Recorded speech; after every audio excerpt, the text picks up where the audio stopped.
South Africa is at a financial crossroads, and the tension couldn't be higher. With a fragile economy teetering between stagnation and potential collapse, the national budget has become the battleground where competing visions for the country's future collide. On one side, there are calls for strict fiscal discipline, reduced spending, and debt control. On the other, an increasingly vocal bloc demands radical economic transformation, redistribution, and land reform without compensation.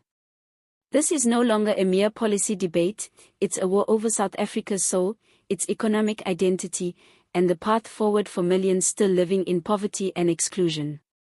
The stakes have never been higher. Each year, when the Minister of Finance steps to the podium to deliver the national budget, the country holds its breath. What was once a technical, behind-the-scenes exercise has now become a stage for high political drama. Citizens are desperate for relief. Investors are watching with caution.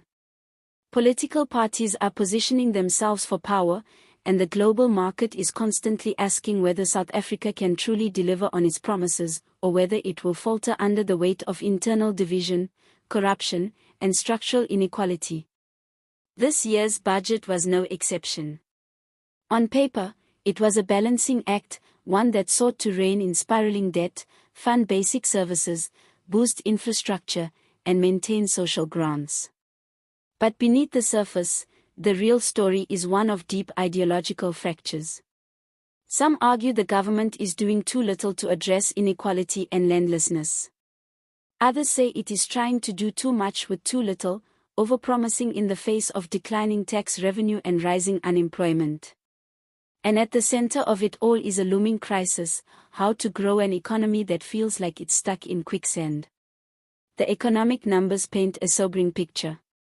Growth is stagnant, hovering around 1%. Unemployment remains shockingly high, particularly among the youth. Debt to GDP ratios are climbing toward dangerous levels. State-owned enterprises continue to bleed money, and investor confidence is shaky at best. The cost of borrowing is rising, and the country's credit rating has been downgraded by multiple agencies in recent years.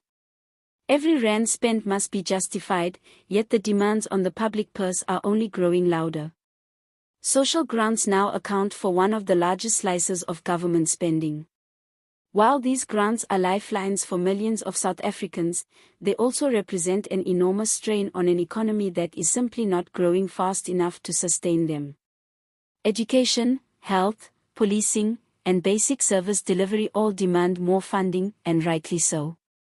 But the question remains, where will the money come from? Without a broader economic revival, the government is essentially trying to fund transformation on a shrinking budget.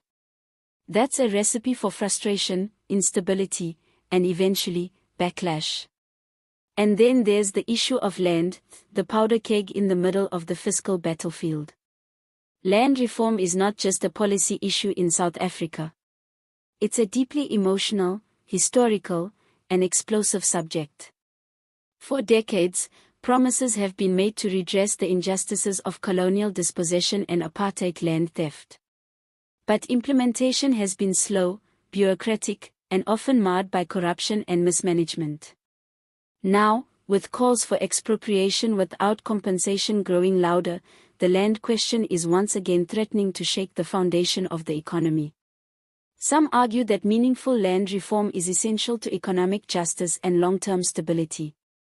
Others warn that if done recklessly, it could trigger a collapse in investor confidence, hurt food security, and lead South Africa down the same tragic path as Zimbabwe. And in the midst of this heated debate, ordinary citizens are left waiting for housing, waiting for jobs, waiting for a system that includes them instead of marginalizing them further. The fiscal fight isn't just taking place in Parliament. It's raging in boardrooms, townships, rural communities, and informal settlements. It's in the frustrated voice of a young graduate who can't find work. In the tears of an elderly pensioner worried about rising food prices. In the anger of farm workers who still live in poverty despite years of promises. In the cold calculations of foreign investors wondering whether South Africa is still a safe bet. What makes this moment so critical is the convergence of crises. The post-COVID recovery has been slow and uneven. Global commodity prices are volatile. The cost of living continues to soar. The state is struggling to maintain its infrastructure, from collapsing roads and rail networks to an energy grid that can barely keep the lights on. Corruption remains a cancer at every level of government, draining resources and destroying public trust.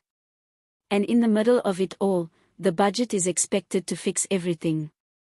That expectation is both unfair and dangerous. No single budget can undo centuries of inequality or erase decades of mismanagement. But it can be a signal, a declaration of intent. It can show whether a government is serious about rebuilding the economy, restoring credibility, and putting the needs of the people above political gamesmanship. Unfortunately, that signal has often been lost in the noise. Opposition parties continue to accuse the ruling party of empty promises and fiscal recklessness. Activists slam the budget for lacking ambition and courage.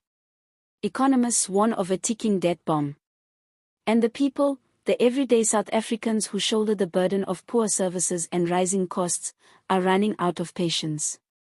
One of the most contentious issues is how the government plans to fund its ambitious infrastructure and social spending without significantly raising taxes. Already, middle-class South Africans feel squeezed by high tax burdens and low service delivery. There's growing resentment among taxpayers who feel they're getting little in return, while corruption scandals dominate the headlines. If the social contract is to survive, the state must prove that it can spend wisely, transparently, and with impact. Meanwhile, the private sector is sending mixed signals. Business leaders have expressed cautious support for certain budget measures, particularly those aimed at public-private partnerships and investment incentives. But they are also deeply concerned about regulatory uncertainty, inconsistent policy enforcement, and political instability. Without a coherent and reliable investment environment, South Africa risks losing out on the global race for capital.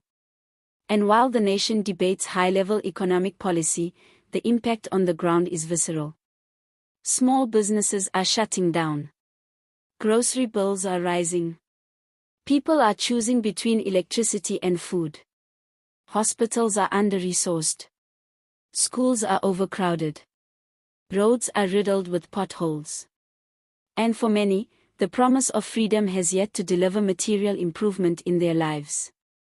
Yet despite all this, there is still hope. South Africans are resilient, resourceful, and determined. Civil society is strong. The media continues to hold power to account. Youth activism is rising. Entrepreneurs continue to innovate, even in hostile environments. If the right leadership emerges, leadership that is honest, bold, and truly committed to inclusive growth, the tide can turn. The solution is not simply to spend more. It is to spend smarter. To invest in education, small businesses, infrastructure, and clean governance.